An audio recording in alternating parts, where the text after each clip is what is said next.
I welcome all of you, Om Shanti.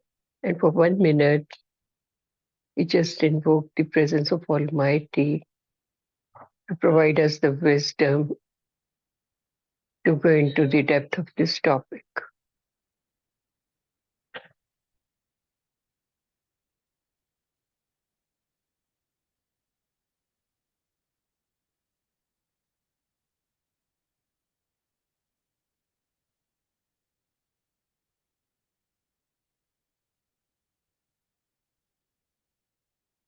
Om Shanti. So today our topic is criminal psychology. It is also popularly known as forensic psychology. And forensic psychology, it focuses on understanding and applying psychological principles to the criminal justice system. And it studies various aspects of human behavior, mental processes, and how they relate to criminal activities. तो जब हम criminal psychology को justice system पे apply करते हैं, उसमें हम psychological principles को इन्वॉल्व करते हैं ताकि हम क्रिमिनल्स के बिहेवियर को अंडरस्टैंड कर सके और जो विक्टिम्स है उनको भी उनका रिहैबिलिटेशन कर सके। तो ये एक बहुत बड़ा फील्ड है क्रिमिनल साइकोलॉजी का, जिसमें इन सारे एस्पेक्ट्स को ध्यान में रखते हुए हम साइकोलॉजिकल के प्रिंसिपल्स को जस्टिस सिस्टम पे अप्लाई करते। लेकिन क्रिमिनल साइकोलॉजी का फील्ड बहुत बड़ा है और सबसे पहली इम्पोर्टेंट चीज ये है कि हमें क्रिमिनल बिहेवियर को अंडरस्टैंड करना होता है।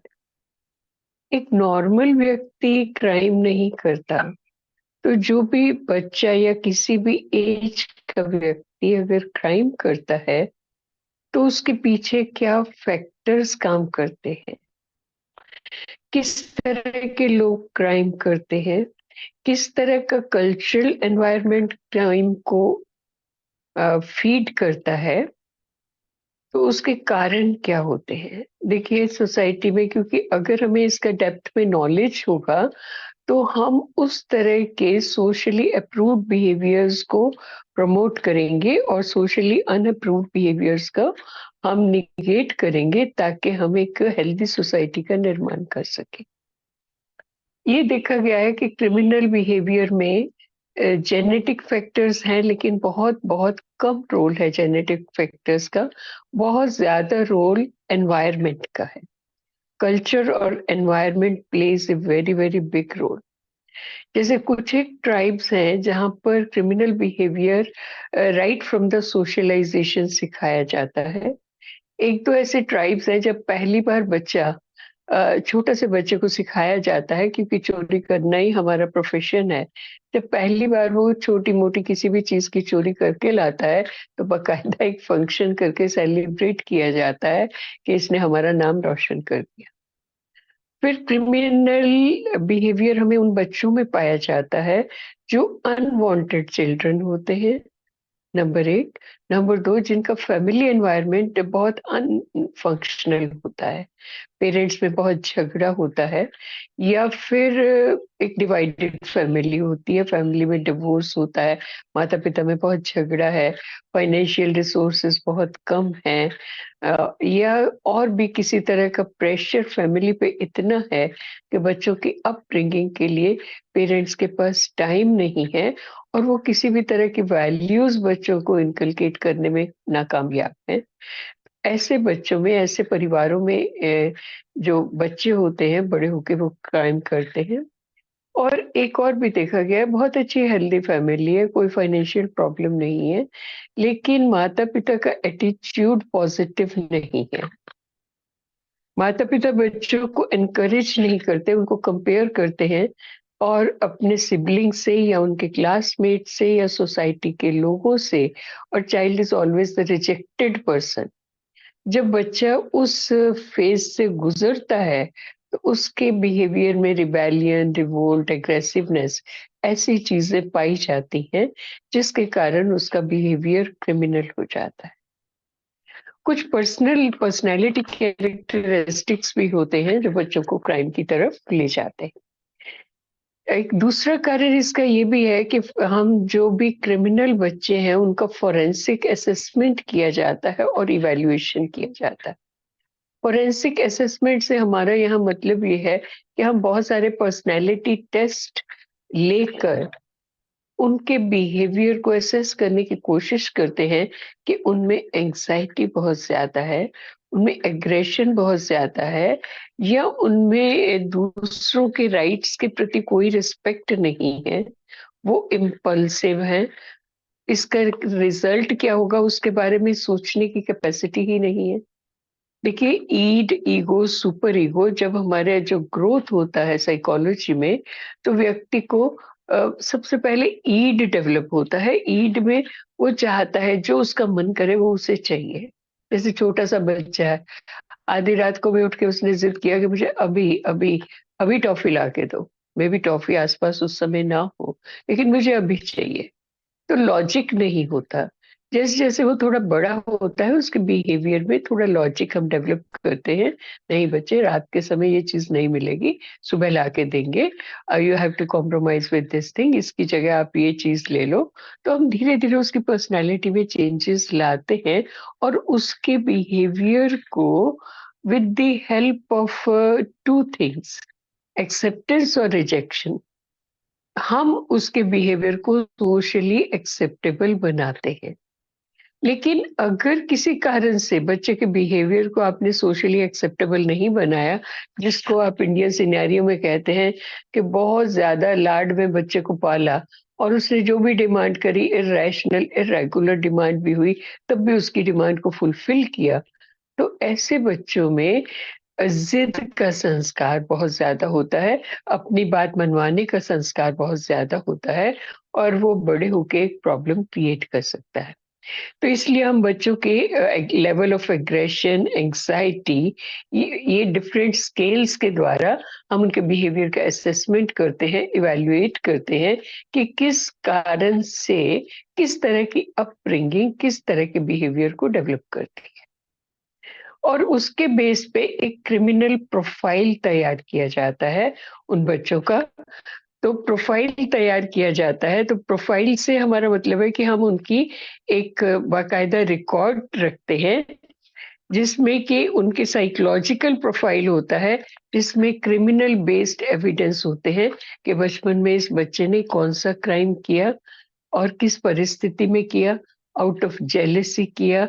बचपन में भी, बहुत छोटी एज में भी कई बच्चे बहुत क्राइम करते हैं, और उन बच्चों को अलग एक बच्चा जेल या उसे सुधार गृह कहा जाता है, उसमें रखा जाता है।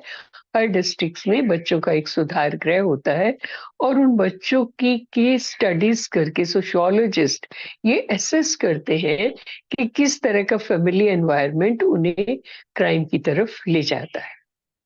फिर legal consultation and expert witness testimony. जो क्रिमिनल बच्चे होते हैं, जो लीगल एक्सपर्ट होते हैं, वो फिर कोर्ट में विटनेस देते हैं कि इस बच्चे का उस समय मेंटल कंडीशन क्या थी। इस बच्चे ने आउट ऑफ इनोसेंस उससे कोई क्राइम हो गया, या उसने जानबूझ के किया, उसमें एंग्जाइटी का लेवल बहुत ज्यादा था, या उसमें कोई मेंटल डिसऑर्डर है जिसके कारण उसने क्राइम किया। जैसे आपने सुना होगा स्लीप वॉकिंग, एक तो पिक्चर्स भी थी। कई बार लोग नींद में, ये भी एक बीमारी होती है, मेंटल डिसऑर्डर है, कि वो सोए सोए पड़े उठ जाएंगे, उठ के वो कहीं पर कुछ भी गलत काम भी कराएंगे, उनको खुद भी याद नहीं होता कि उन्होंने कुछ किया है।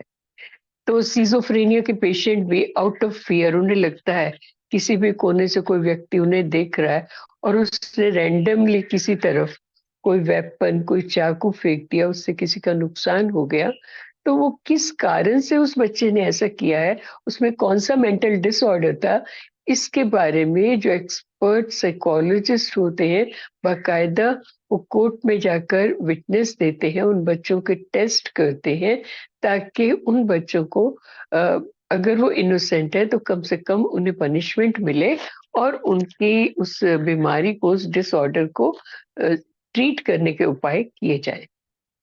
Risk assessment and treatment.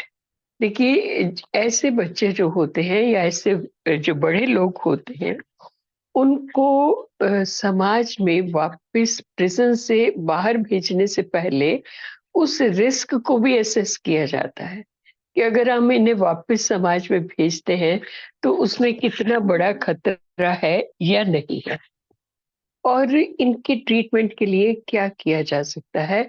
हम उन्हें कॉग्निटिव बिहेवियर थेरेपी दे सकते हैं, उन बच्चों को हम कोई ट्रेनिंग दे सकते हैं, उन्हें स्कूल भेज सकते हैं, या उन्हें किस तरह का ट्रेड सिखाया जाए ताकि वो ठीक हो जाए। जैसे आपको याद होगा कि तिहाड़ जेल में जब मिसेस किरण बेदी तिहाड़ जेल की इंचार्ज थी, तो उन्होंने ब्रह्मा कुमारीज को भी वहां पर बुलाया। वैसे ब्रह्मा कुमारीज निरंतर तिहाड़ जेल दिल्ली में जाती हैं और बहुत सारे क्रिमिनल्स इस ज्ञान से, बाबा के प्रभाव से क्रिमिनल लाइफ से बाहर आ जाते हैं।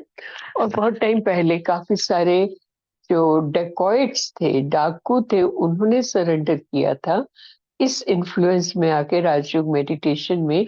और गवर्नमेंट ने फिर उन्हें बहुत सारी जमीनें दी थी और उन्हें रिस्क देखा कि अब कोई रिस्क नहीं है इन्हें बाहर भेजने में, ये दोबारा से क्रिमिनल लाइफ को अडॉप्ट नहीं करेंगे, तो उनके केसेस खत्म कर दिए गए थे।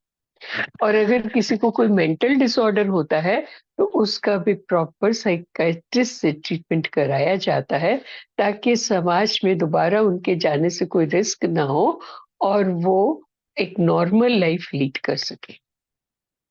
और उसका एक एस्पेक्ट ये भी है क्रिमिनल साइकोलॉजी का कि जो उनके क्राइम के विक्टिम हैं, अर्थात जिनके साथ उन्होंने कुछ किया, मे बी किसी की चोरी की, मे बी रेप किया या फिर अटेम्प्ट टू मर्डर किया, उन विक्टिम्स को कैसे सपोर्ट किया जाए और उन्हें एडवोकेसी सर्विसेज प्रोवाइड की जाए।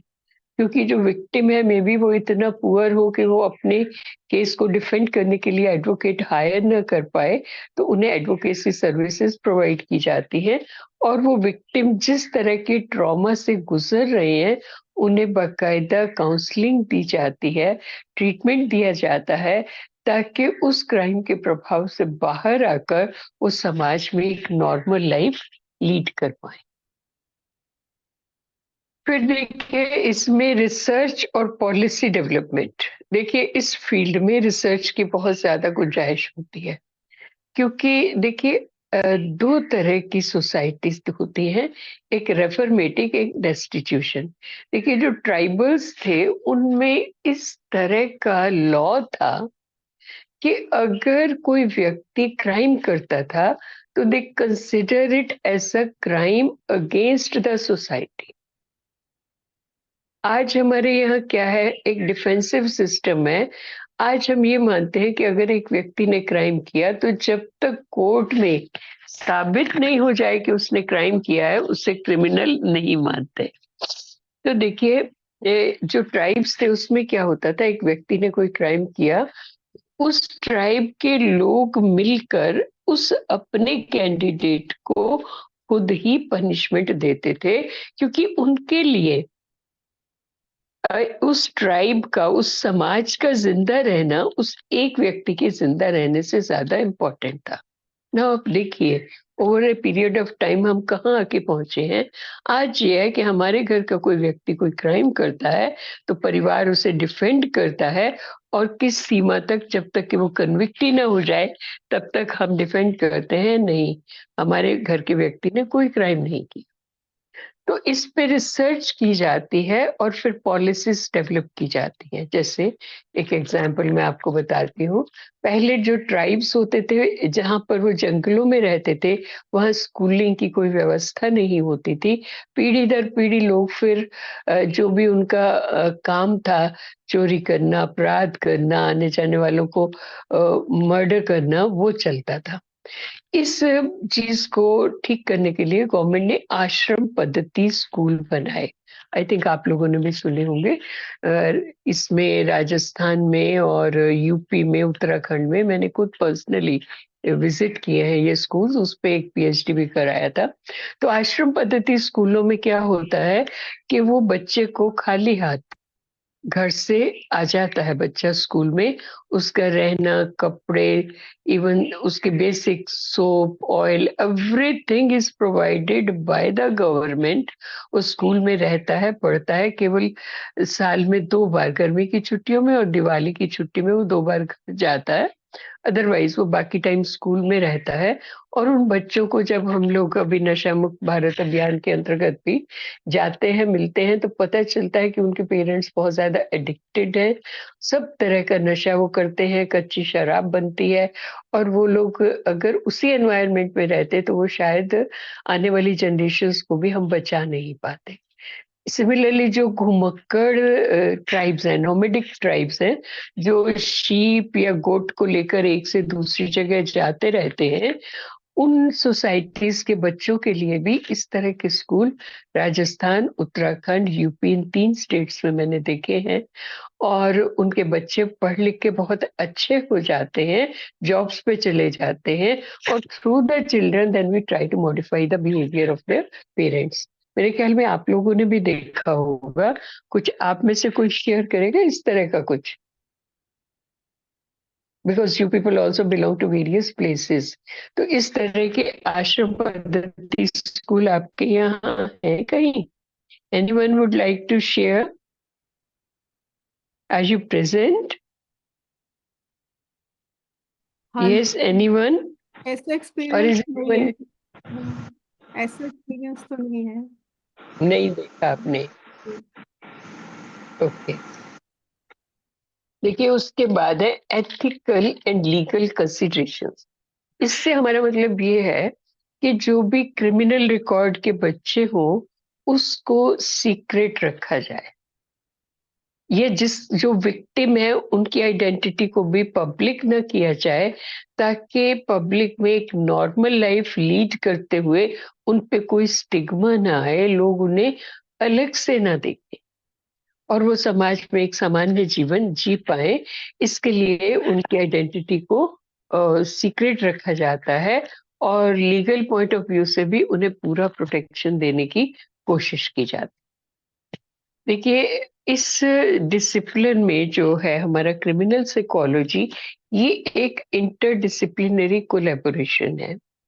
इसमें एक तरफ हम सोसाइटल नॉर्म्स का अर्थात सोशियोलॉजिकल एस्पेक्ट्स का अध्ययन करते हैं, दूसरा क्रिमिनल लोगों के साइकोलॉजिकल असेसमेंट करते हैं, और थर्डली हम जस्टिस सिस्टम को भी इसमें इन्वोक करते हैं। तो इसमें जस्टिस सिस्टम, साइकोलॉजी और सोशल एस्पेक्ट्स ऑफ सोसाइटी, और इन तीनों के बेस पे फिर हम आइडेंटिफाई करते हैं कि जो भी इस तरह के रिस्क वाले एरियाज हो, रिस्क वाले कल्चर्स हो, उन कल्चर्स के बच्चों को, आने वाली जनरेशन्स को बिहेवियर को चेंज करने के लिए उनके लिए पॉलिसीज बनाई जाए और उन्हें हर तरह का सपोर्ट देके समाज की आने वाली पीढ़ियों को क्राइम के इन्फ्लुएंस से बचाया जाए। Public awareness and media influence, fortunately और अनफॉर्चुनेटली, ये मीडिया के लिए, पिक्चर बनाने वालों के लिए बहुत इंटरेस्ट का विषय है। वो क्राइम पे, क्राइम के वेरियस एस्पेक्ट्स पे वो डिफरेंट प्लेज, मूवीज बनाते हैं और पब्लिक में अवेयरनेस जनरेट करते हैं। लेकिन उनका अवेयरनेस कई बार इस डायरेक्शन में होता है जो वास्तविकता नहीं होती। जैसे क्राइम की दुनिया में अगर हम बात ड्रग्स की करें, तो आप लोगों ने उड़ता पंजाब, ये देखा है आप लोगों ने? Do you know something about the level of addiction in Punjab और in other bordering areas? Anyone? Yes, yes, yes, we know. हाँ Definitely. जी, हाँ जी, हाँ, फिल्म्स भी है, फिल्म्स में भी दिखाते हैं। Even in Manipur, Nagaland, especially in Manipur, Nagaland, वहां पर किस तरह की ड्रग्स इन्फिल्ट्रेट होती हैं? WSY, the wildest one, even cocaine, heroin, and okay, even this poppy plantation, like the present one, and government drive to eradicate this cultivation of poppy into some vegetables and other useful stuff. Okay, fine. तो देखिए, ये जो उड़ता पंजाब है, ये हमारे सामने एक छोटा सा मॉडल है कि किस तरह से हमारी जो बॉर्डरिंग स्टेट्स हैं उनके माध्यम से जो ड्रग्स इनफिल्ट्रेट होके आती हैं, वहाँ की लोकल पॉपुलेशन की लाइफ को कैसे स्पॉइल कर रही है। पंजाब में एक दो गांव ऐसे भी हैं जो बॉर्डरिंग एरियाज में हैं, जिस गांव में यू वोंट बिलीव कि एक भी मेल मेंबर नहीं बचा है। दीवार पर ग्रैंडफादर, फादर और सन तीनों के फोटो पे माला चढ़ गई है। बिकॉज अब पहले जो ड्रग्स थी फिर भी अफीम, गांजा, लेकिन अभी इन ड्रग्स में केमिकल्स इस हद तक मिलाए जाते हैं, एमडी, एलएसडी और बहुत तरह की ऐसी ड्रग्स हैं, कईयों की तो केमिकल कॉम्पोजिशन भी आपको मालूम नहीं होता, और आप बच्चों को बचाएंगे कैसे? और कितनी बड़ी मात्रा में ये इन्फिल्ट्रेट होती है, ये करोड़ों का बिजनेस होता है। हमारी जो बॉर्डर लाइन है बहुत लंबी है, तो पाकिस्तान और इंडिया के बीच जो बॉर्डर लाइन है उस पे कंटीले तार लगे हुए हैं, और उस तारों में जो पाइप होते हैं, जैसे जो घर की बिल्डिंग बनाते हुए जो वाटर पाइप होते हैं, 4-5 इंच चौड़े के होते हैं, तो उन पाइप्स को टेढ़ा करके फंसा देते हैं उन कंटीली तारों में। उधर से वो पैकेट डालते हैं ड्रग्स के, इधर से आ जाते हैं। पहले ये था, अभी तो ड्रोन के माध्यम से वो खेतों में फेंक कर चले जाते हैं और बाई फोन एक दूसरे से कनेक्ट कर लेते हैं और एक्सचेंज ऑफ मनी और अदर थिंग्स हो जाता। तो ये जो इस तरह का क्राइम है, ये जो क्राइम है ये बहुत ज्यादा बढ़ता जा रहा है, क्योंकि उसमें पहले वो बच्चों को एक एक पैकेट फ्री देके उन्हें उसका एडिक्ट करते हैं। जब वो एडिक्ट हो जाते हैं, उसके बिना रह नहीं सकते, तब उन्हें वो पेडलर बनाते हैं कि आप इसे सेल करके आओ तो एक पैकेट आपको फ्री मिलेगा। और फिर ये कुछ ड्रग्स तो ऐसी हैं जिसको यूज करने के बाद 4-5 साल से ज्यादा व्यक्ति की लाइफ बचती भी नहीं। तो ये एथिकल और लीगल कंसिडरेशंस इन केसेस में होती हैं, इंटरडिसिप्लिनरी कोलैबोरेशन होता है, और जो पब्लिक और मीडिया इन्फ्लुएंस इस पे काफी होता है। पब्लिक बहुत हेल्प करती है, इसलिए बड़े बड़े कंसाइनमेंट्स, अभी अभी पिछले महीने ही शायद 15 दिन पहले 3000 किलो का कंसाइनमेंट गुजरात के बॉर्डर से पकड़ा गया। तो हमारी जितनी भी बॉर्डरिंग स्टेट्स हैं वहां पर ये क्राइम बहुत ज्यादा होता है, और इससे हमारी यंग पॉपुलेशन बहुत ज्यादा इफेक्ट होती है। इतनी ज्यादा इफेक्ट होती है कि आज की डेट में हमारे देश में 5500 नए बच्चे 14 से 18 साल की एज के हर रोज they are inducted into the drugs. और सोचिए वो बच्चे कौन हैं? हमारे आपके, हमारे अपनी फैमिलीज के बच्चे हैं, जिनको बचाने की हमारी बहुत बड़ी रिस्पॉन्सिबिलिटी है।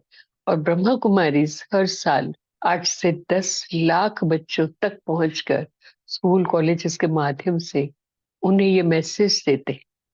प्रिवेंटिव एस्पेक्ट्स का कोई मेजरमेंट नहीं हो सकता, तो इसलिए ये सेवाएं बहुत इम्पोर्टेंट है जो की जाती हैं, और हम अपने बच्चों को ही, आने वाले भारत को ड्रग फ्री करने की दिशा में काम करते हैं। ये बहुत बड़ा crime. Personality and crime psychology, देखिए अभी ये है कि हमारे ये जो क्राइम होता है इससे पर्सनैलिटी का क्या रिलेशन है। देखिए, किसी भी व्यक्ति के पर्सनैलिटी ट्रेट्स और उसका क्रिमिनल बिहेवियर वो एक दूसरे से बहुत ज्यादा जुड़े हुए होते हैं। देखिए, अगर किसी के बिहेवियर में एग्रेसिवनेस बहुत है, गुस्सा बहुत आता है, इम्पल्सिव है, अर्थात वो बिना सोचे समझे इसका रिजल्ट क्या होगा उसके सोचे बिना काम करता है, तो ऐसे पर्सनैलिटी ट्रेट्स बच्चे को क्राइम की तरफ ले जा सकते हैं। क्योंकि जनरली हमारा लॉजिक इतना डेवलप होता है कि आपको कोई चीज बहुत अच्छी लग रही है। एक बार एक बहुत बड़े शोरूम के बाहर एक व्यक्ति खड़ा था, डे टाइम था, उसमें एक चेन थी, उसे बहुत अट्रैक्ट कर रही थी, बहुत अट्रैक्ट कर रही थी। उसने डे टाइम में ये भी नहीं देखा आसपास इतने लोग हैं, दुकान खुली हुई है, इतने सारे ग्राहक खड़े हैं, पुलिस भी है, उसने एक पत्थर लिया और शीशा तोड़ा, उसमें से चेन निकाली और भाग गया। डे टाइम था, नेचुरल था, पुलिस ने उसे पकड़ लिया। जब उसे जज के सामने पेश किया गया तो उसे पूछा कि तुमने डे टाइम में इतने सब लोगों के सामने तुमने कैसे इतनी बड़ी चोरी कर ली? तो उसने कहा कि I was so focused on it, मुझे वो चीज इतना अट्रैक्ट कर रही थी, इतना अट्रैक्ट कर रही थी कि मैं कुछ भी और सोच नहीं पा रहा था। इसके बाद इसका रिजल्ट क्या होगा? This is we call it impulsive behaviour. इसका रिजल्ट क्या होगा? मैं पकड़ा जाऊंगा या नहीं, कुछ भी मेरा ब्रेन काम नहीं कर रहा था, only just I want to acquire it. तो जब इस तरह की पर्सनैलिटी ट्रेट के एक बच्चे का या एक व्यक्ति का होता है, तो इजीली कोई भी ग्रुप उसे इजीली क्रिमिनल बिहेवियर में इंडक्ट कर सकता है। एक है psychopathy and anti social personality disorder. देखिए साइकोपैथी क्या है? It means A disregard for the rights of others. दूसरे का क्या अधिकार है? देखिए मेरी बाउंड्री वहां खत्म हो जाती है जहां दूसरे की नोज शुरू होती है। मैं अपने हाथ में एक बहुत बड़ा स्ट्रिंग लेके उसे घुमाते हुए चलूं, ये तो मेरी फ्रीडम है, मैं कुछ भी कर सकता हूँ। लेकिन आपकी फ्रीडम वहां खत्म हो जाती है जहां दूसरे की बाउंड्री स्टार्ट होती है। These are common rules of living. लेकिन जो साइकोपैथी के लोग होते हैं वो दूसरे के राइट्स को कंसिडर नहीं करते। ये पेड़ है, ये दूसरे की बाउंड्री में है, लेकिन मेरी इसकी टहनियां मेरी तरफ है, मेरी मर्जी, मैं इसका फ्रूट तोड़ूंगा। इम्पल्सिव बिहेवियर अर्थात कॉन्सिक्वेंसेस को सोचे बिना काम करना, मैनिपुलेट करना। और उन लोगों में कोई गिल्ट भी नहीं होता। सबसे बड़ी बात यह है कि उनको सिखाना, उनको समझाना इसलिए डिफिकल्ट होता है कि वो अपने लॉजिक्स में बहुत इरेशनल होते। किया, ठीक है, मेरी मर्जी, मैंने किया। उसे अपनी चीज को बचाना है तो अपनी संभाल के रखे, बाहर क्यों रखा था, मैंने उठा लिया। तो इलॉजिक होता है उनके बिहेवियर में, सोशली एक्सेप्टेबल बिहेवियर नहीं होता। और वो रूल्स को, लॉज को फॉलो नहीं करते।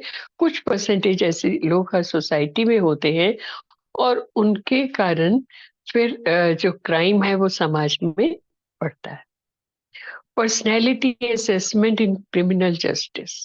तो जब क्रिमिनल जस्टिस किया जाता है, कोर्ट में पेश किया जाता है, तो उनकी पर्सनैलिटी का असेसमेंट किया जाता है। किस पर्सनैलिटी डिसऑर्डर के कारण उन्होंने इस तरह का व्यवहार किया। तो इसलिए आप देखते हैं कि इन बच्चों को पर्सनैलिटी टूल्स के द्वारा उनके बिहेवियर को साइकेट्रिस्ट असेस करते हैं, फिर उनको ट्रीटमेंट देते हैं और उसके बेस पे उन्हें अगर वो माइनर है या मेजर है, या उनकी पुरानी केस हिस्ट्री को देखकर, उनकी फैमिली बैकग्राउंड को देखकर कोशिश की जाती है कि उन्हें कम से कम सजा, पनिशमेंट दिया जाए। इन क्रिमिनल्स की प्रोफाइलिंग भी की जाती है और इसके अतिरिक्त विक्टिमोलॉजी एंड रिस्क असेसमेंट। देखिए पर्सनैलिटी और क्राइम साइकोलॉजी में ये भी देखा जाता है कि किस तरह के लोग विक्टिम बनते हैं।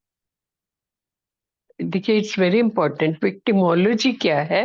Victimology is a scientific study of crime victims and there relation with offenders, ताकि हम पोटेंशियल रिस्क फैक्टर्स असेस कर सकें। क्योंकि आप में से बहुत लोग स्पिरिचुअलिटी से जुड़े हुए हैं, तो मैं आपको ऐसा ही एक एग्जांपल देती हूँ। जैसे हमारे यहाँ सुबह क्लास होती है 6, 6:30 बजे, 7 बजे, अलग अलग स्थानों में, लेकिन होती अर्ली मॉर्निंग में। तो अर्ली मॉर्निंग में जब लोग जाते हैं तो कई जगह अंधेरा भी होता है बहुत।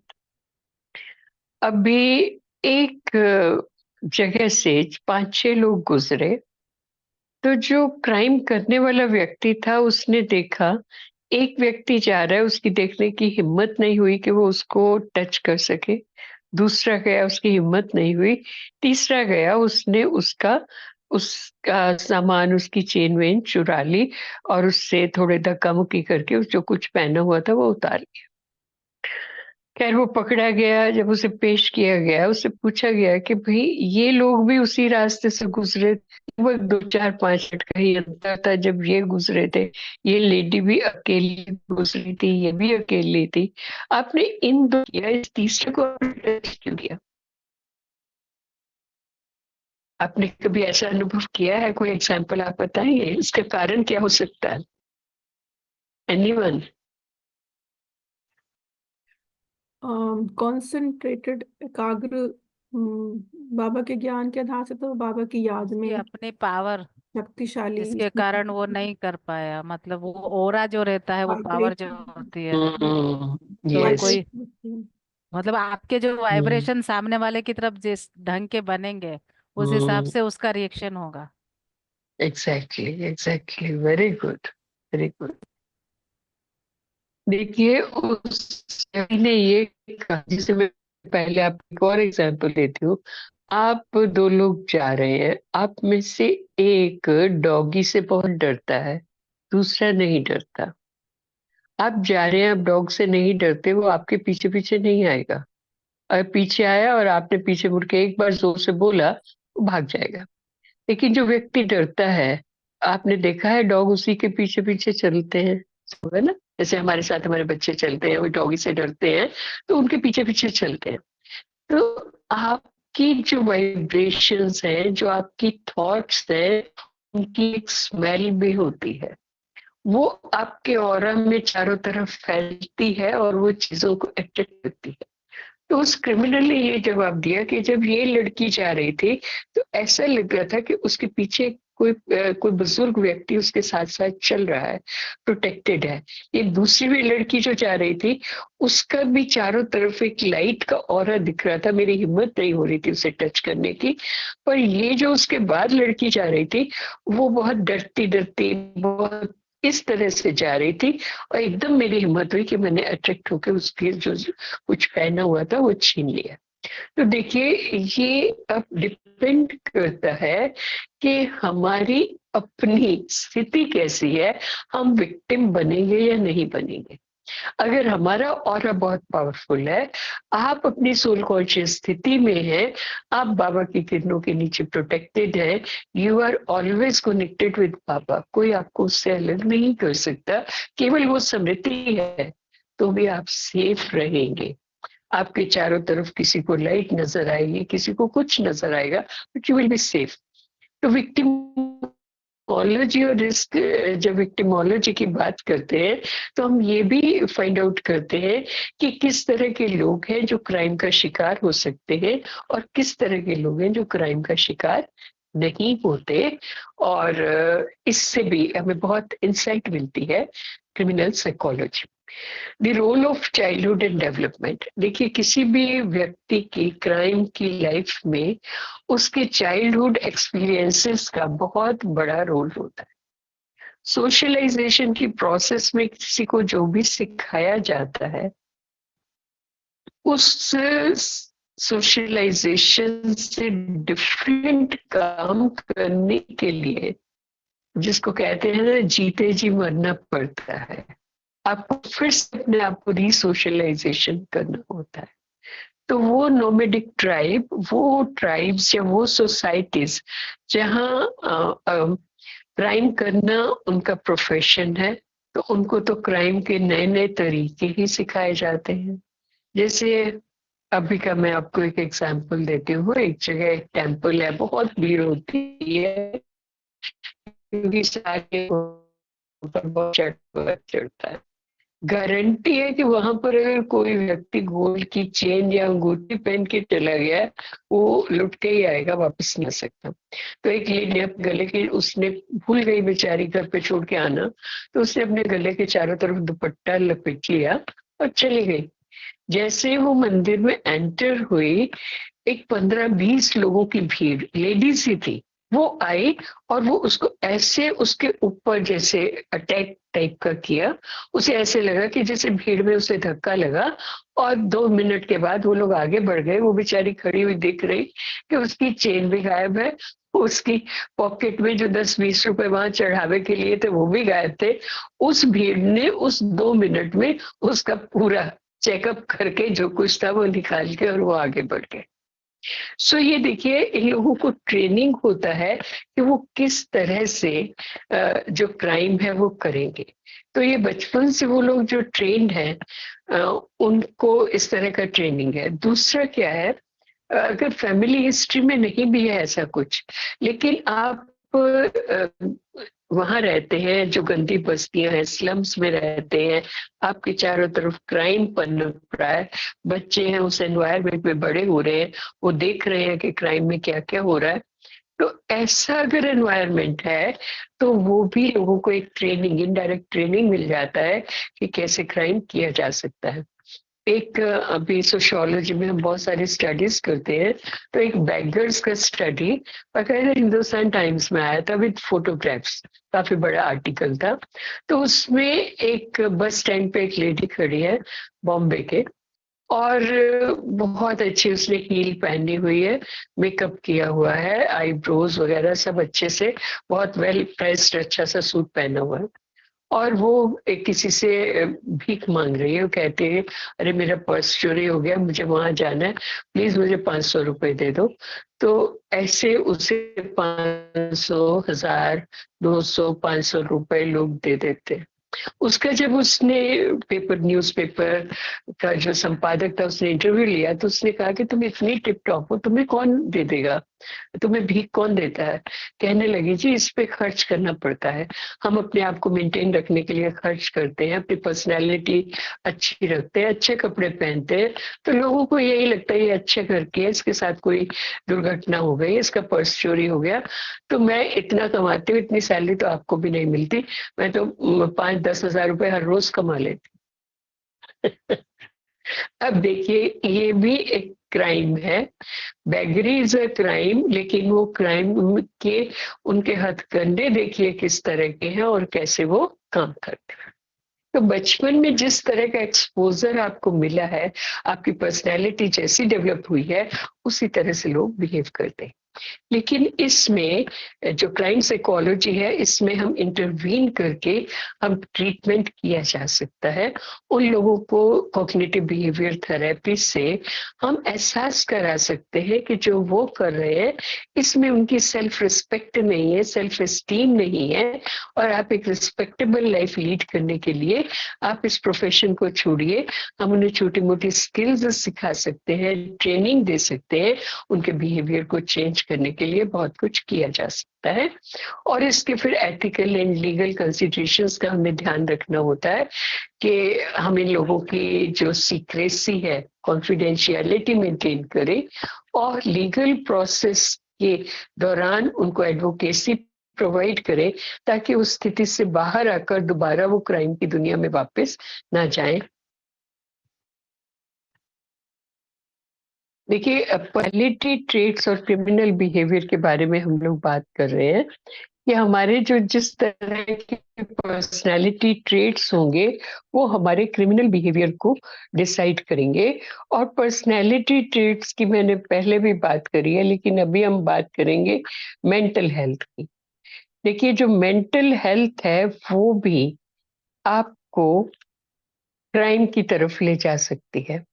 जैसे मैंने आपको आपको नहीं, शायद जो मॉर्निंग क्लास है उसमें हमने कल करीब 50 से भी ज्यादा डिफरेंट तरह के मेंटल डिसऑर्डर्स की बात करी थी।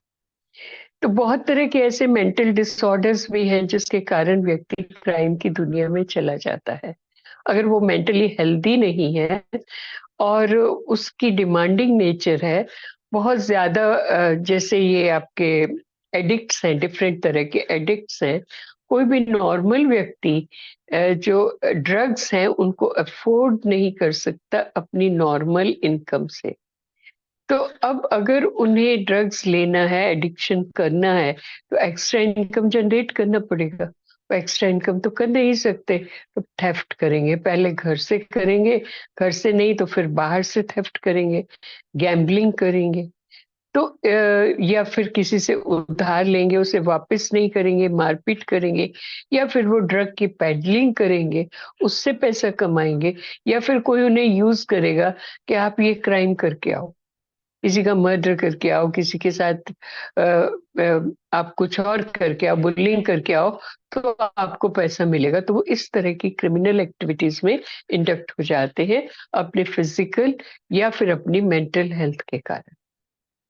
देखिए, जो साइकोपैथी है, साइकोपैथी में क्या होता है कि हमारे अंदर जो बिल्कुल भी एम्पैथी नहीं होती। एम्पैथी मीन्स कि दूसरे के लिए कोई रहम की भावना नहीं होती। मेरे बिहेवियर से दूसरा कोई हर्ट होगा, उससे पेन होगा, उन्हें बिल्कुल भी एहसास नहीं होता। किसी को भी गोली मार सकते हैं। अपने क्राइम के कितने खराब खराब इंसिडेंट्स हम पिछले 1-2 साल में देख रहे हैं। एक व्यक्ति ने अपनी गर्लफ्रेंड को या अपनी वाइफ को ही मार के उसे, उसके पार्ट्स को फ्रिज में रखा, फिर उन्हें धीरे धीरे वो डिस्पोज ऑफ कर रहा है। तो this is not something normal. ये साइकोपैथ है, जिन्हें दूसरे के राइट क्या है, दूसरे को दर्द होता है, उसे फीलिंग ही नहीं है, कोई गिल्ट का फीलिंग ही नहीं है कि मैं अपने लाइफ पार्टनर को या अपनी गर्लफ्रेंड को उसका मर्डर कर रहा हूँ। और फिर उसके पार्ट्स को एक एक करके आप उसे फ्रिज में रख रहे हैं, एक एक करके डिस्पोज ऑफ कर रहे हैं। किस तरह से वो ऐसा कर सकते हैं? एक नॉर्मल पर्सनैलिटी नहीं है।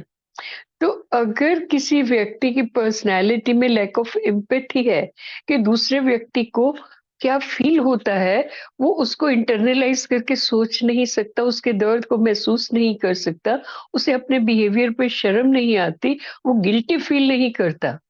एक दूसरी शादी करने के लिए पहली लड़की से जिससे शादी किया उसको मार के, अभी आपने इधर दिल्ली नोएडा में केसेस हुए थे कि अपने होटल के फ्रिज में उसे रख दिया। इस तरह के क्राइम्स हैं।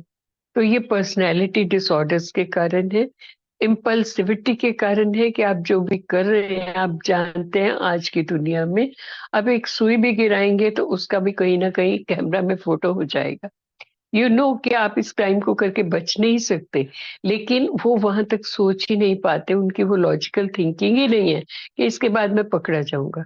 इधर एक का मर्डर किया और उधर जाके घोड़ी पे चढ़ के दूसरी शादी कर ली। तो ये इम्पल्सिव बिहेवियर है। इन लोगों का प्रॉपर सोशलाइजेशन नहीं है, जिसके कारण इस तरह के क्राइम होते हैं। फिर क्या है? एग्रेशन, मतलब बहुत ज्यादा रिएक्शन, बहुत ज्यादा गुस्सा, और जो मैं ही राइट हूँ, दूसरे को बोलने का अधिकार नहीं है।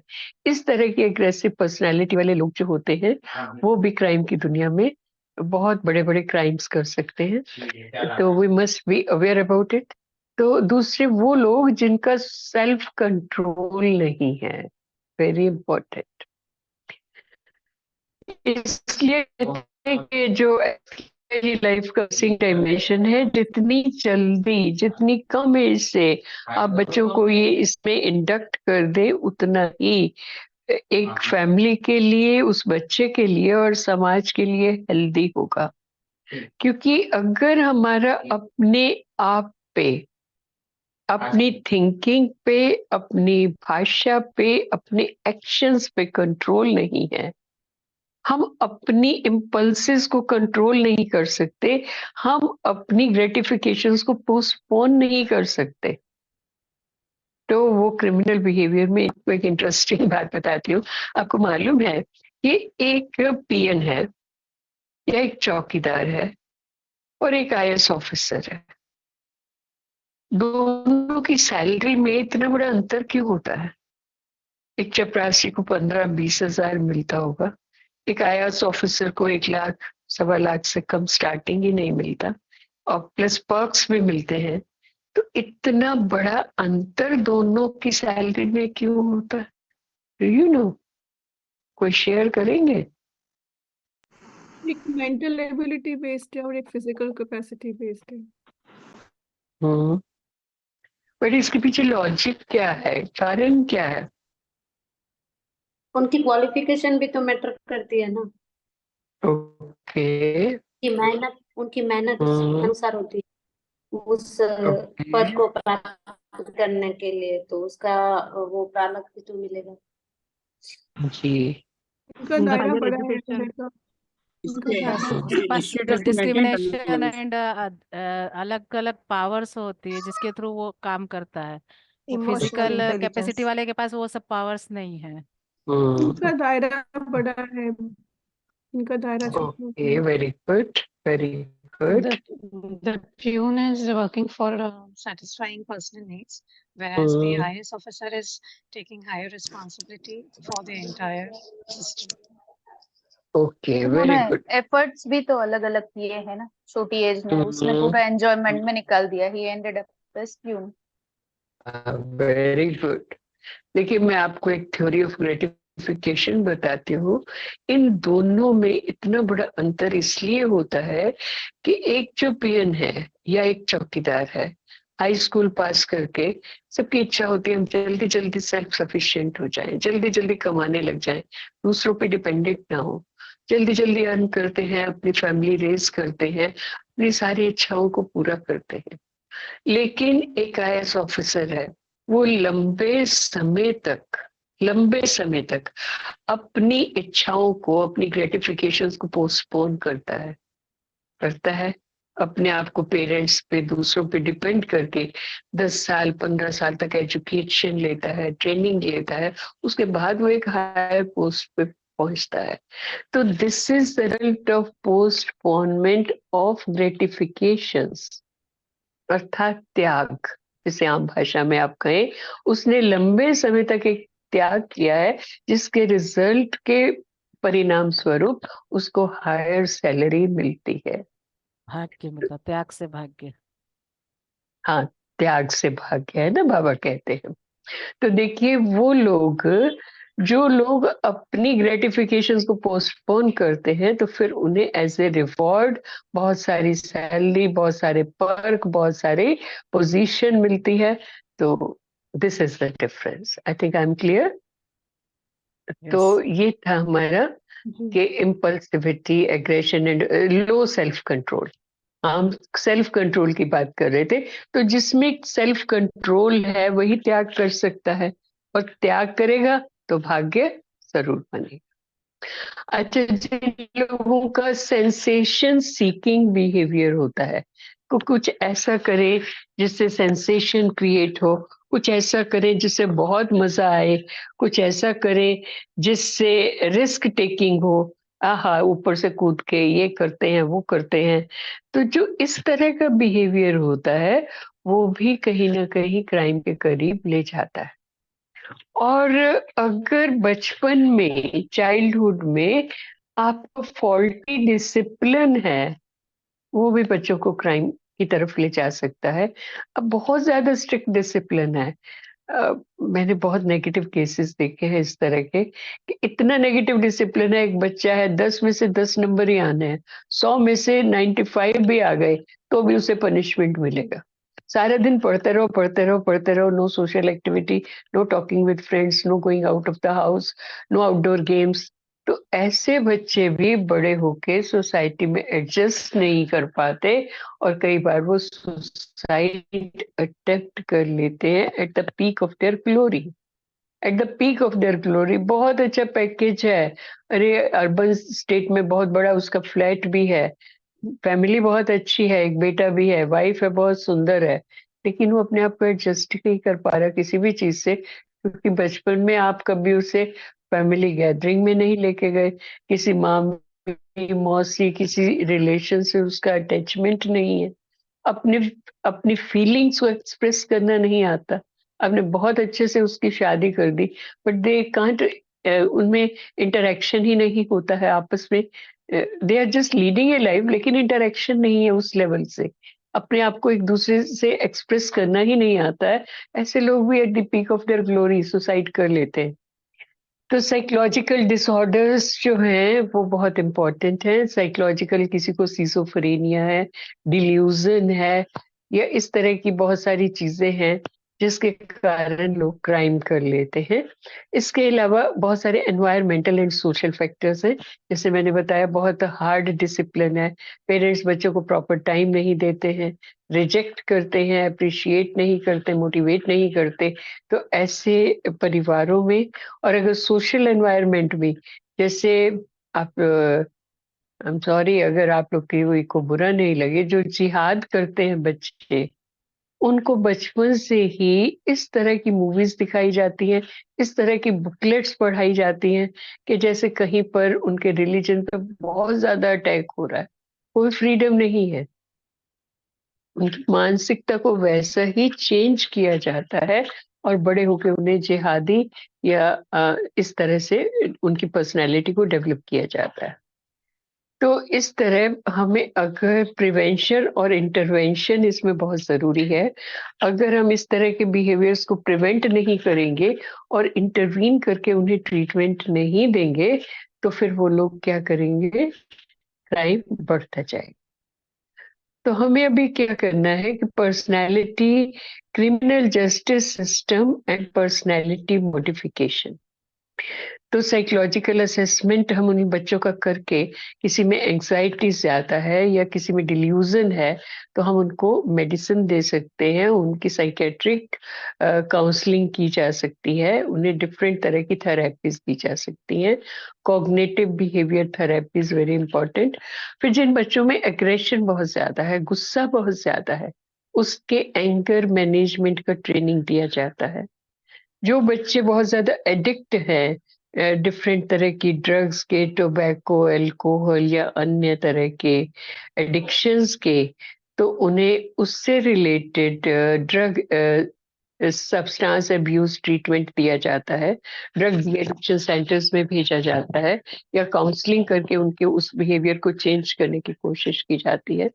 और जो वायलेंस करते हैं, चाहे वो सेल्फ को हर्ट करते हैं या दूसरों भाई बहनों को हर्ट करते हैं, तो वायलेंस प्रिवेंशन प्रोग्राम्स भी इनिशिएट किए जाते हैं। ऐसे बच्चों को काउंसलिंग की जाती है, उनकी मेंटल हेल्थ इश्यूज का ट्रीट किया जाता है, उनको डिफरेंट डिफरेंट स्किल्स करने का ट्रेनिंग दिया जाता है कि आप इस काम को सीखिए, आप इस काम को सीखिए, ताकि उनकी एम्प्लॉयबिलिटी और उनकी सोशल फंक्शनिंग को इम्प्रूव किया जा सके, ताकि उनके पास कुछ करने के लिए मीनिंगफुल हो। जब वो वापस समाज में जाए तो अपने काम में बिजी हो जाए, उनका बिहेवियर जो है वो खराब नहीं हो और उनकी सोशल फंक्शनिंग अच्छी हो जाए। तो उन्हें स्किल्स का ट्रेनिंग दिया जाता है। फिर restorative justice, to repair harm, promote empathy and accountability. तो समाज में आप एक जिम्मेदार नागरिक है, समाज के प्रति आपकी जिम्मेदारी है, तो उनको जो जिन लोगों को आपने नुकसान पहुंचाया है, अब इन लोगों का ध्यान रखना भी आपकी जिम्मेदारी है। जैसे एक केस भी आया था, रिपोर्ट हुआ था एक केस कि एक क्रिमिनल ने एक किसी का मर्डर किया, और जिसका उसने मर्डर किया, he was the only son of his mother, और फैमिली में और कोई भी नहीं था, माँ और बेटा ही थे। अब जब जेल में उसको रिफॉर्म किया गया, काउंसलिंग किया गया, उसे बताया गया कि वो अकेली लेडी है जिसके बेटे का तुमने मर्डर किया है, अब उसकी लुक आफ्टर करना तुम्हारी रिस्पॉन्सिबिलिटी है। तो वो चूंकि रिफॉर्म हो गया था, तो थ्रू आउट लाइफ फिर उसने उस मदर के साथ रहकर उसकी लुक आफ्टर किया। ऐसा भी एक केस। प्रोबेशन और पैरोल सुपरविजन, तो उनके सोशल बिहेवियर को, सोशली एक्सेप्टेबल बिहेवियर को प्रमोट करने के लिए कुछ कुछ समय पे उन्हें पैरोल के भेजते हैं, प्रोबेशन देते हैं, जिसमें काउंसलर्स उनको काउंसिल करते हैं ताकि समाज में बाहर आकर वो दोबारा से क्राइम ना करें। फिर री एंट्री प्रोग्राम्स किए जाते हैं कि उनको मकान दिया जाए, जॉब दी जाए, और उन्हें एसेंशियल रिसोर्सेज प्रोवाइड किए जाएं, ताकि दोबारा वो क्राइम की दुनिया में वापस ना जाएं, ताकि उनकी बेसिक नीड्स जो है उनको एड्रेस किया जा सके। फिर उन्हें पॉजिटिव रीएनफोर्समेंट भी दिया जाता है, इंसेंटिव्स दिए जाते हैं, उनके बिहेवियर की तारीफ की जाती है, उन्हें as a role model present किया जाता है, उन्हें डिफरेंट जो सोशल सोसाइटीज में ऑनर किया जाता है, ताकि समाज में उन्हें इजीली कोई एक काम मिल जाए और वो समाज के लिए एक एग्जाम्पल बन के और लोगों को भी सुधारने का काम करें। और case management, resources for rehabilitation and re integration. फिर ऐसे इंडिविजुअल केसेस का एक केस हिस्ट्री लिया जाता है, एक एक व्यक्ति को, कुछ एक ग्रुप को, एक सोसाइटी को। जैसे एक क्लब है, उस क्लब को हमने 2 लोग जो रिफॉर्म हो गए वो दिए, और क्लब वालों से कहा कि इन 2 लोगों को रीसेटल करो, इन्हें कोई जॉब दीजिए, इन्हें मकान दो, इनके बच्चों के एजुकेशन का प्रोविजन करो, ताकि ये समाज में इंटीग्रेट हो जाएं और जीवन में दोबारा क्राइम ना करें, हमेशा इनको अपनी एक्टिविटीज से जोड़ के रखो। तो इस तरह से उनके रिहैबिलिटेशन और समाज में री इंटीग्रेशन के प्रोग्राम्स बनाए जाते हैं। तो this was all about criminal psychology. If you have any questions, you can ask. Today you had given a very good input, interactive input to me. तो दो ये पेपर आपका छोटा सा है, आज हमने इसकी 5 यूनिट्स कंप्लीट कर ली हैं, और मुझे लगता है कि अब आप इनके जो असाइनमेंट्स हैं उन्हें इजीली कर लेंगे। हर यूनिट से आप एक क्वेश्चन भी अच्छे से तैयार कर लेंगे और 1-2 शॉर्ट नोट्स कर लेंगे, तो आप इजीली गो थ्रू कर लेंगे। If you have any questions, you can ask. Ma'am ये जो okay Yeah, I would like to know जी, कि whether here the focus is on the criminal, but the other hmm, factors which are influencing or because of which that person has become a criminal, what are the steps being taken hmm, for reforming that? Will you explain a little bit more? Like Which suppose sector means? childhood experiences. So there is Okay. something in the parental side or the society, Mm, cultural norms and all that. So what are the initiatives that are being taken so that, because unless that root cause is not addressed, mm, how we will yes, bring yes, about a very major true. change? Okay, okay. You see, this crime has started only because we have started living an isolated life. अगर आप किसी भी social group में integrated नहीं है, social, religious, you are just limited to your family, then it is very difficult to create a healthy atmosphere. आप देखिए, पहले लोग होते थे वो मंदिर जाते थे, कुछ अच्छा सुन के आते थे, कुछ कास्ट ऑर्गेनाइजेशंस थी, वहां भी लोगों का एक दूसरे से गेट टुगेदर था, मिलते थे, एक सोशल लाइफ था, और उन्हें ये डर भी था कि मेरी फैमिली में कुछ ऐसा हो रहा है, लोगों को पता चलेगा तो कैसा लगेगा। लेकिन अभी अर्बन सेंटर्स में हमारी लाइफ कैसी हो गई है, ये वाला फ्लैट वाला दूसरे फ्लैट वाले को नहीं जानता। इस घर में किसी ने अपनी वाइफ का मर्डर करके फ्रिज में रख दिया, दूसरे आदमी को ये भी नहीं पता उस व्यक्ति का नाम क्या है। ये जो सोशल आइसोलेशन हमने डेवलप कर लिया है इंडिविजुअलिटी के नाम पे, this is the root cause कि आपको सोसाइटी का डर नहीं है। देखिए, the laws are useless where norms are not powerful, and there is no need of laws in those societies where norms are powerful. आज भी आबू के आसपास यहाँ पे 2 ट्राइब्स रहते हैं, एक भील और गरेशिया ट्राइब, और आप ये देख लीजिए, इन 2 ट्राइब्स में आज तक भी इनकी जो ट्राइब पंचायतें हैं इतनी पावरफुल हैं कि अगर उनके किसी बच्चे के साथ किसी ने कुछ कर दिया, कुछ भी गलत कर दिया, या फिर एक्सीडेंट ही हो गया, उन्हें कानून की कोई परवाह नहीं है, सर के बदले सर ही चाहिए, पुलिस भी कुछ नहीं कर पाती है। अगर उनके बच्चे के साथ किसी ने कुछ गलत कर दिया तो उस परिवार के एक आदमी का मर्डर होना ही होना है, कोई भी रोक नहीं सकता, आप कितना पुलिस प्रोटेक्शन कर।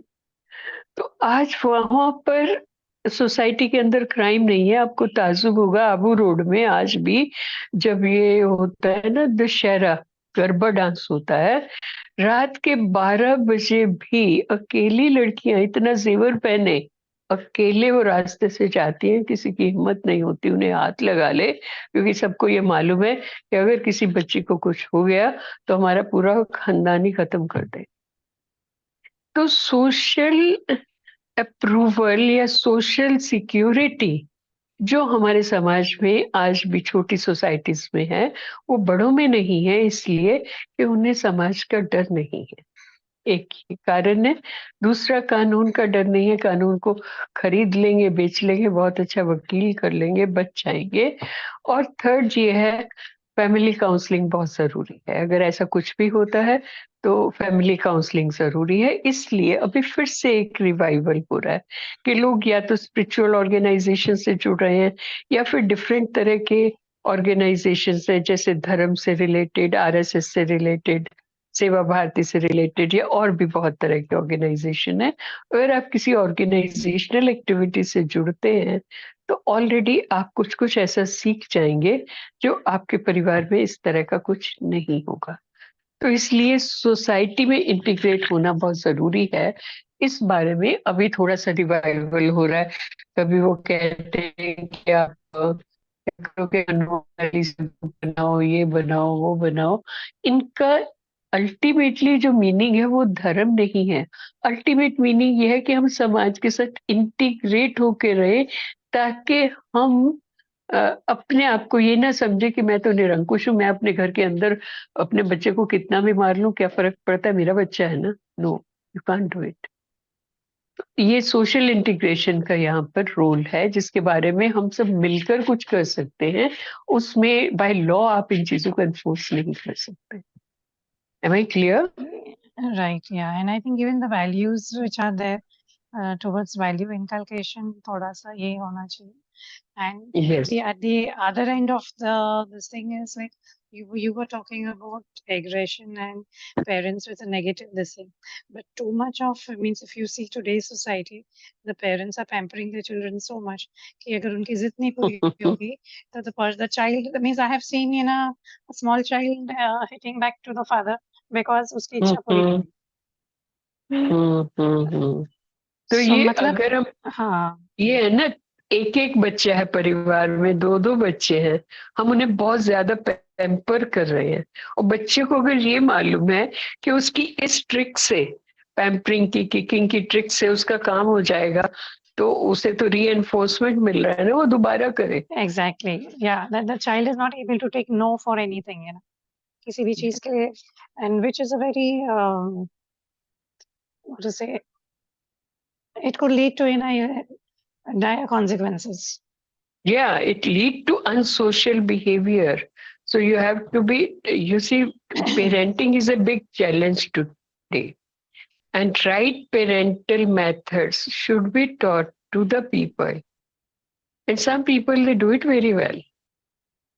But Yeah. all are not able to do it. Even I have seen many educated people, they are not good parents.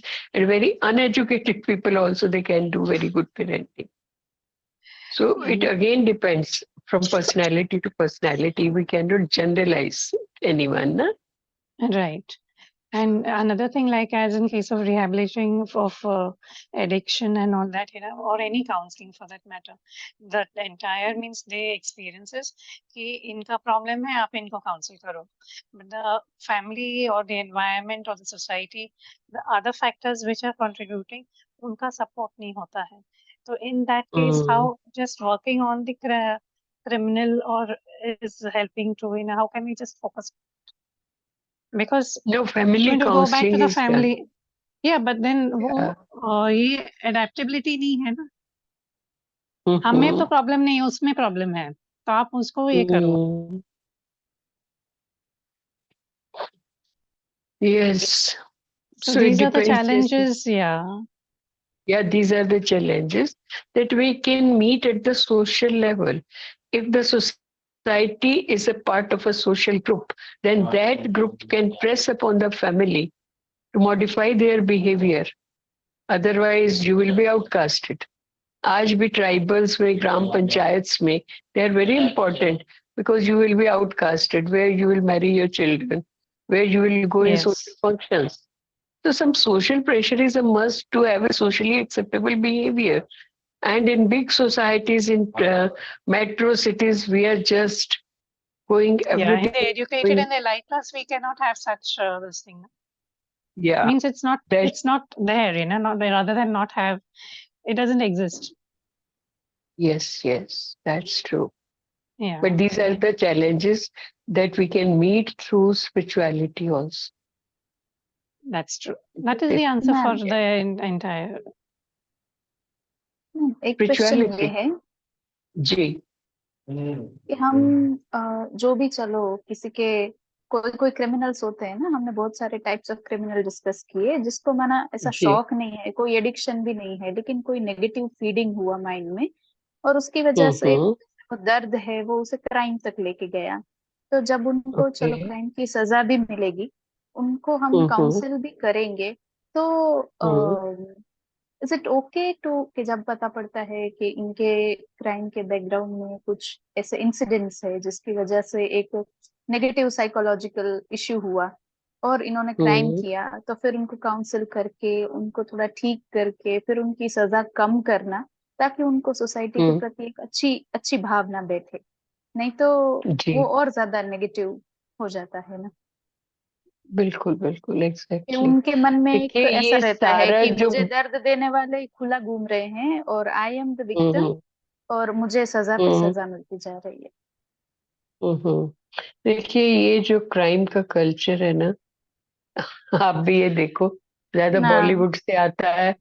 एक हीरो है, बचपन में उसके साथ एक इंसिडेंट हुआ और उसने डिसाइड कर लिया, no I will do a revenge बदले की अगेंस्ट द भावना सोसाइटी। पकड़ना, हाँ। हाँ। हाँ। तो अभी now it is time, if we add spirituality in our life, hmm, then the things will improve, and gradually they have to improve. There is no other option. You see the vibrations that you are spreading, and in the morning I was talking about like that. देखिए जो, if you are emitting positive vibrations, then positive vibrations from all the environment, they will come and help you to execute that positivity. And similarly, many people, they, when the criminals, we have interviewed many criminals, they said that I had no intention to do it, but I went into that area as if something is forcing me to do it.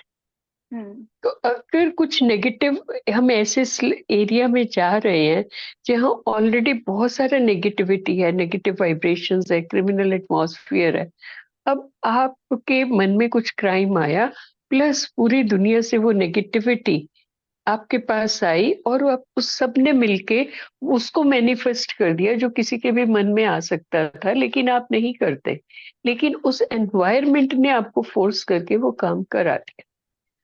देखिए अभी क्या कर सकते हैं हम, कि हम जो पॉजिटिव वाइब्रेशन क्रिएट करते हैं, ऑल आर ब्यूटीफुल सोल्स, सभी लोग बहुत अच्छे हैं, बहुत प्योर आत्माएं हैं, और सब आत्माएं बाबा के पास बैठी हैं, सब बाप समान सतो प्रधान सोल्स हैं।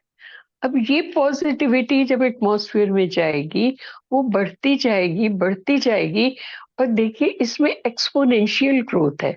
आप एक्सपोनेंशियल समझते हैं ना, जी। 2 हम्म, 4 8 मल्टीपल 16, होता है। जी। मल्टीपल मल्टीपल होता है। तो आपकी जैसे नेगेटिविटी का एक्सपोनेंशियल ग्रोथ हुआ है, ऐसे आप बीकेस की पॉजिटिविटी का जब एक्सपोनेंशियल ग्रोथ होगा, तो one positive thought, one one BK who can create unconditional love in his attitude is equal to 90,000 people।